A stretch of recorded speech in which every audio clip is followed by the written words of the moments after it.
मुझे सिर्फ अफसोस ये हुआ कि उन्होंने बड़ी दुख भरी बात, जो रुपए की कीमत गिरी उसके ऊपर जब बात की, तो उनको ये भी एक्सप्लेन करना चाहिए था कि कीमत क्यों गिरी है। कीमत इसलिए गिरी है कि इस गवर्नमेंट को पाकिस्तान की तारीख का सबसे बड़ा खसारा मिला, जिसको करंट अकाउंट डेफिसिट कहते हैं। 19.5 अरब डॉलर का खसारा मिला। अब सारी दुनिया जानती है जबकि खसारा होता है, डॉलर की कमी होती है, तो डॉलर की जब कमी होगी तो उसकी कीमत ऊपर चली जाएगी। इसमें पॉलिसीज थी, एक्सपोर्ट्स गिर गई पाकिस्तान में, इंपोर्ट्स आसमानों पे चली गई। लेकिन इसमें मैं सिर्फ आज ये जरूर कहना चाहता हूं कि बहुत बड़ी वजह मनी लॉन्ड्रिंग है। इस मुल्क में डॉलर्स की कमी की वजह इस मुल्क की जो रूलिंग एलीट ने इस मुल्क से पैसा बाहर भिजवाया, उसकी बहुत बड़ी वजह।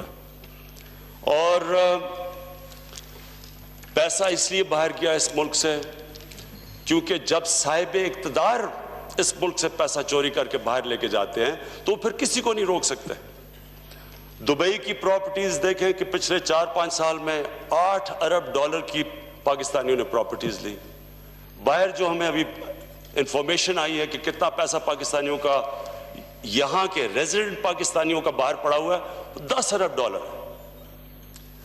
और जो चीजें सामने आई मनी लॉन्ड्रिंग के ऊपर, उधर जो जरदारी फैमिली, उनका जो हिल मेटल, उससे पहले हुदैबा पेपर मिल, ये सारा पाकिस्तान से पैसा बाहर जा रहा था।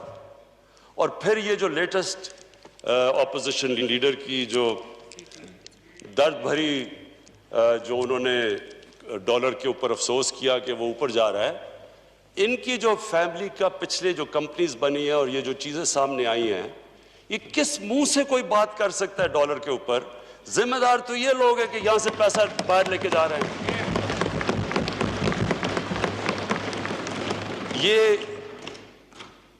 ये असेंबली,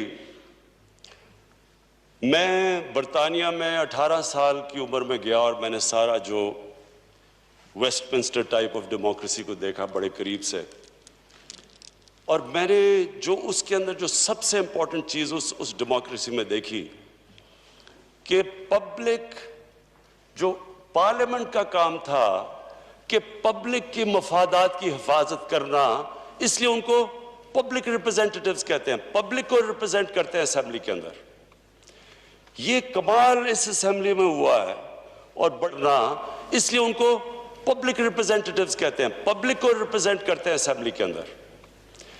ये कमाल इस असेंबली में हुआ है और बड़ी फराख दिली है हम ये सब जो यहां बैठे हुए हैं कि हमने ये इजाजत दे दी, और आपने भी स्पीकर साहब इजाजत दे दी कि वो लोग जिनके ऊपर इल्जाम है पब्लिक के पैसा चोरी करने का, वो इस असेंबली में आके तकरीरें कैसे कर सकते हैं?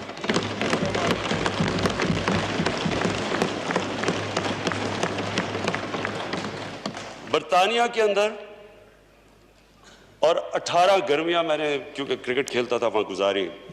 मैं आपको यकीन दिलाता हूं स्पीकर साहब, अगर किसी के ऊपर यह धब्बा भी लग जाए कि उसने पब्लिक के टैक्स के पैसे की चोरी की है, ना उस मुल्क का कभी मीडिया उसको एंटरटेन करता है, किसी टीवी चैनल पे वो नहीं जा सकता, और पार्लियामेंट का तो वो सोच भी नहीं सकता कि पार्लियामेंट के अंदर आके घंटे घंटे की तकरीरें करेगा।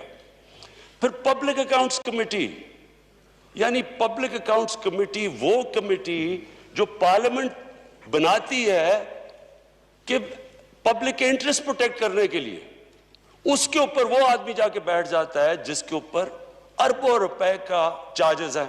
और अब से नहीं, 30 साल से इनके ऊपर करप्शन के चार्जेस आ रहे हैं। हुदैबा पेपर मिल से शुरू हुआ था, वो उस कमेटी के ऊपर कैसे बैठ जाता है? और इसी ऐवान के अंदर, स्पीकर साहब, इसी ऐवान के अंदर जो पिछली असेंबली थी, आप सोचें कि कैसे हमने अपनी पार्लियामेंट्री डेमोक्रेसी की धज्जियां उड़ाई हैं, कैसे हमने पब्लिक के अंदर इसको डीवैल्यू किया है कि यहां एक असेंबली बिल पास करती है कि एक मुजरिम जो सुप्रीम कोर्ट उसको मुजरिम डिक्लेयर करता है वो पार्टी का हेड बन सकता है। पार्लियामेंट ये बिल पास करती है। तो मैं स्पीकर साहब आज क्योंकि मैं अपनी सारी टीम को बड़ा मुबारक देता हूं, मैं अपनी सारी पार्लियामेंट्री टीम पार्टी को बड़ा मुबारक देता हूं कि जिस तरह इन्होंने ये बजटरी सेशन में पार्टिसिपेट किया, जिस तरह की तकरीरें थी, जिस तरह की क्वालिटी तकरीरें थी, लोगों की मुराद सईद की जो तकरीर थी,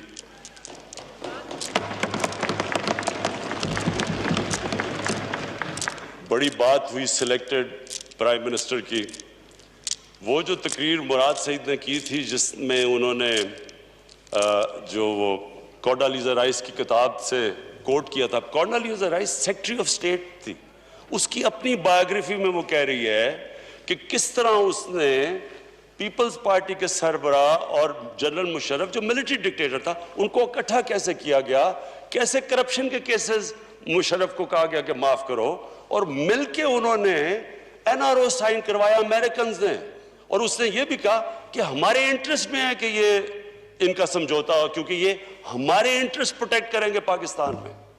वो आज सिलेक्टेड की बात कर रहे हैं और इधर सिलेक्टेड की बात कर रहे हैं जिनको मैन्युफैक्चर किया था मिलिट्री डिक्टेटरशिप की नर्सरी में।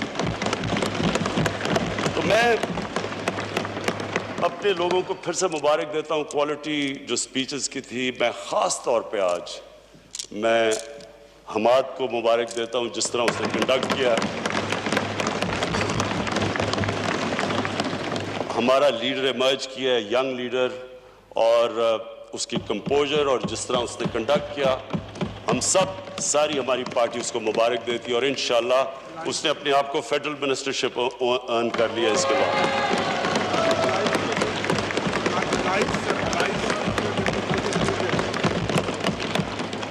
मैं अपने एलाइज का शुक्रिया अदा करना चाहता हूं, जिस तरह हमारे एलाइज हमारे साथ खड़े हुए। बड़ी हम सुन रहे थे कि जी गवर्नमेंट गिराई जाएगी, बजट नहीं पास होगा, बड़े बड़े नारे मारे गए, और वो जो 12th मैन है पॉलिटिक्स का वो सारों का हर दूसरे दिन इकट्ठा कर लेता है कि गवर्नमेंट गिराने के लिए। स्पीकर साहब, मैं समझता हूं कि पाकिस्तान जो अपने सबसे मुश्किल वक्त जो इस गवर्नमेंट को जिस तरह की जो खसारे मिले, सारे पब्लिक कॉर्पोरेशंस रिकॉर्ड खसारे कर रहे थे, एक इदारा नहीं था जिसका रिकॉर्ड खसारा नहीं था। जो इसके ऊपर हमाद ने बड़ी अच्छी तरह बात की कि जब पीआईए ले लें, बिजली ले लें, गैस ले लें, कोई इदारा ले लें, रिकॉर्ड खसारे करके छोड़ के गए।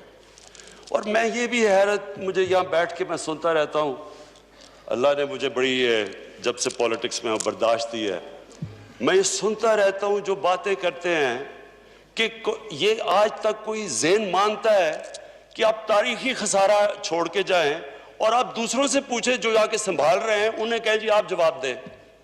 ये कभी सुना है कि एक घर के ऊपर कोई एक घर का फर्द एक घर को मकरूज करके चला जाता है और जो बेचारे घर वाले होते हैं उनसे पूछता है कि जी बताओ आपने ये किया घर से?